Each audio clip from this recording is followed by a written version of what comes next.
মাকে আমি সকালবেলায় তাড়িয়ে দিয়েছি বলে আমি খুব বকা খাচ্ছি। মা বলো তো, মা কিছু বলো, মা তোমার মেয়ে তোমাকে কেমন করে বলো। আমাকে খুব ভালোবাসে। আমি অসুস্থ হলে আমার সেবা করে, আমার জামা কাপড় কেচে দেয়, মেলে দেয়। আমি কি খাবো আমার আমার মনের মতো রান্না করে, খুব ভালোবাসে। এটা আমার ছোট মেয়ে, এ বেশি যত্ন করে। আর বলো পরের জন্মে তুমি আমার কি হতে চাও বলো। পরের জন্মে ওর মেয়ে হতে চাই আমি। দেখেছ, আমি এত ভালোবাসি যে আমার মা পরের জন্মে আমার মেয়ে হতে চায়। আর তোমরা ওইটুকুতেই ভাবছো আমি মাকে ভালোবাসি না। এটা কোনোদিন ভালোবাসে। হয়? আমার মায়ের তো ছেলে নেই, আমরাই তো সব, আমার মেয়েরাই সব। আমার 3 মেয়ে। বড় মেয়ে এখানেই থাকে, এই কুচবিহারেই থাকে। সে অনেক বড় লোকে বিয়ে হয়েছে, এই জন্য আমরা যাইটাই না বেশি। এই যে শুরু হলো, এই জন্যই বলেছি এই কারণে বলেছি চলে যাও। এই যদি কথা বলা শুরু করলো অনেক কিছু বলে ফেলবে, বুঝেছো?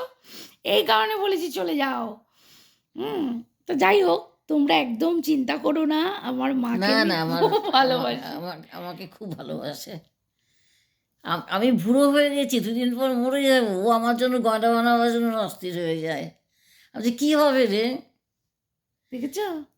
আমি বিয়ের আগে সবাইকে প্রেজেন্টেশন দিয়ে দিয়েছি, সবাইকে। মানে নাতিপুতিদেরকে বলছি। নাতিদের পর 4টে নাতি, 2টো নাতনি, 2টো নাতি। তা তাদের নাত বউকে আর নাতনিদের সবাইকে মা আগে থেকেই অগ্রিম গিফট দিয়ে দিয়েছে। কারণ যদি মা আর কি, মায়ের ধারণা মা যদি আমাদের ছেলে মেয়েদের বিয়েতে থাকতে না পারে সেই কারণে। আর নিজের গয়নাগাটি সব কিছু মরে যাওয়ার আগেই ভাগ করে দিয়ে দিয়েছে 3 মেয়ের মধ্যে। তা আমাদের তো ভাই নেই, আমরা 3 বোন, আমি ছোট। তা মাকে আমি বেশিক্ষণ বসাই না এই কারণেই, মা যে কোথা থেকে কথা শুরু করবে আর কোথায় গিয়ে শেষ করবে তার কোনো ঠিক নেই। এই কারণে আমি মাকে ভাগাট্টু বলে দিই, বুঝছো? আর কিছুই না, তোমরা ভেবো না মাকে আমি। না, না। এবার নিজের মুখেই শোনো আমি মার জন্য কি করি না করি। এবার দেখো, মা তো বয়স হয়েছে, অনেক সময় অবুঝের মতো কাজ করে, তখন মাকে একটু বকা দিতে হয়। যেমন ওষুধ খাওয়া, ওনার প্রেশারের ওষুধ, গ্যাসের ওষুধ, আর হলো তোমার একটা শ্বাসকষ্টের ওষুধ। এইটা আমি সবসময় মাস গেলে 1 মাসের মধ্যে নিয়ে আসি, 1 মাস করে নিয়ে আসি, 30টা 30টা 30টা করে। ব্যাগ খুলে দেখি কিছু খেয়েছে কিছু খায়নি, তখন এই যে বকাবকি করি। আর যখন বকাবকি করি তখনই উনি কিছুদিন ঠিক থাকে, আবার গণ্ডগোল করে। বেশি শীত পড়লে বলবে চান করবো না, গরমে বলবে চান করবো না, কিন্তু প্রেশারটা তো হাই হয়ে যাবে, তখন ওনার কিছু যদি হয়ে যায় তখন কি করব। সত্যি কথা বলতে কি, কুচবিহারের চিকিৎসা ব্যবস্থা একদম ভালো না।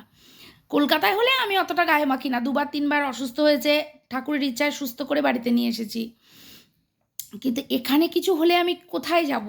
টাকার পর টাকা যাবে, সুস্থ আর হবে না, মানুষটাকে ফিরিয়ে আনতে পারবো না। এই জন্য বলি সতর্ক থাকো। আর একটু বকাবকি আমি করি, মিথ্যা কথা বলবো না, আমি করি। ওই ওষুধ না খেলে হয়তো টিফিনটা ঠিক করে করলো না, হ্যাঁ, রাত্রিবেলা উনি ছানা খায়, উনি হয়তো ফাট করে দুধ খেয়ে ফেললো, আজকে ছানা খাবো না রে, আজকে দুধ দে, এই যে দুধটা খেলেও পাতলাপাটি করবে। তখন আমি একটু বকাবকি করি যে ছানাটা যখন তোমার শ্যুট করে গেছে তাহলে তুমি ছানাটাই খাও।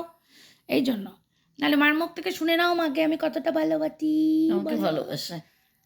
মা ছাড়া আমাদের কে আছে গো? কে আছে? 22 বছর না 23 বছর বয়স তখন বাবা মারা গেছে। হুম, তো মা ছাড়া কে আছে? আমরা তো একদম গার্জেন ছাড়া হয়ে যাব না বলো।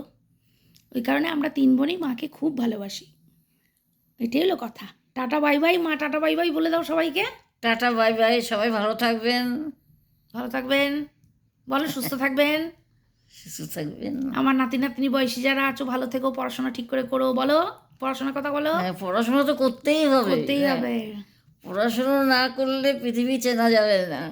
আমার মা কিন্তু খুব পড়াশোনা ভালোবাসে, ভীষণ পড়াশোনা ভালোবাসে।